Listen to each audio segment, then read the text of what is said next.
Good day everyone, welcome again to our 365 daily devotions. Our topic for today is discover your God-given mission. And our scripture for today is Job chapter 14 verse 5. A person's days are determined. You have decreed the number of his months and have set limits he cannot exceed it.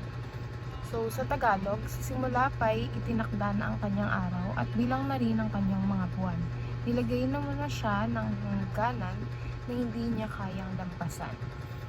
So our first teaching is God ordained the number of our days. So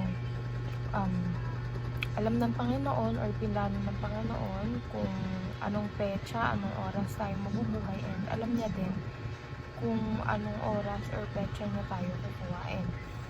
So, God set a limit we cannot exceed. So, merong limit ang Panginoon kung ang will ng Panginoon or ang plano ng Panginoon sa iyo is siguro hanggang 70 years old ka lang. So, you cannot exceed that. Kumbaga, hindi mo kayang pangunahan yung plano ng Panginoon, especially sa number of days or years na mamamalagi ka sa mundo. God desires for us to have a life worth living. So, tayong lahat is bilang yung mga araw natin sa mundo. Hindi natin alam kung kailan tayo kukunin ng Panginoon, pero alam na yun ng Panginoon. From the moment na pinanganak tayo, alam niya na kung kailan niya tayo kukunin, but us, we don't know that. So, hindi natin alam, maybe tomorrow, later, diba?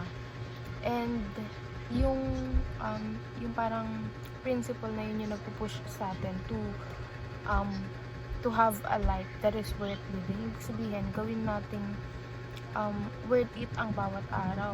Pahalagahan natin yung bawat oras kasi tomorrow is not a promise. Hindi natin alam kung buhay pa tayo bukas and so on. So, make the best out of it. So, on application naman, draft a long-term life plan or vision. Ibig sabihin, mangarap ka na, ilista mo na lahat ng mga pangarap mo sa buhay, kung anong gusto mong marating, anong gusto mong mapuntahan, and ano yung mga gusto mong maipundar, diba? Para meron kang goals, meron kang vision, may focus ka sa buhay mo. Ibig sabihin, you're working towards that path. Ibig sabihin, meron kang direction. Kasi when you have a vision, dun ka nakafocus. So, ibig sabihin, lahat ng ginagawa mo para dun sa vision mo na yon, para mangyari yon. And, second naman is have a day-to-day plan. So, kung meron tayong long-term plan, dapat meron din tayong day-to-day plan or yung mga means. So, ibig sabihin, ito yung mga pangangailangan natin. So, how can we come up with the needs? Paano tayo makakabili? Anong gagawin natin sa araw na to? Paano natin masusustain yung needs natin sa araw na yun.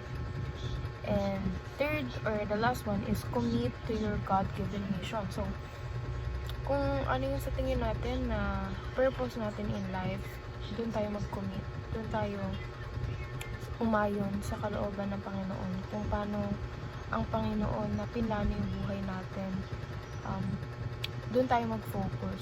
So, kapag committed tayo sa God-given mission, wala na yung atrasan kasi lahat ng days natin nabibilang na. So, yung mga days natin, kailangan natin sulitin yun para magawa yung mission na ibinigay or pinagkakaloob sa atin ng Panginoon kasi everything has a purpose and may purpose kung bakit ka buhay, may purpose kung bakit ganito, ganyan. And we need to trust Lord sa ano yung purpose natin and manghingi tayo ng gabay kay Lord para hindi tayo maligaw sa kung saan man tayo niya gustong dalhin. So, yun lamang po and see you again on our next 365 daily devotions.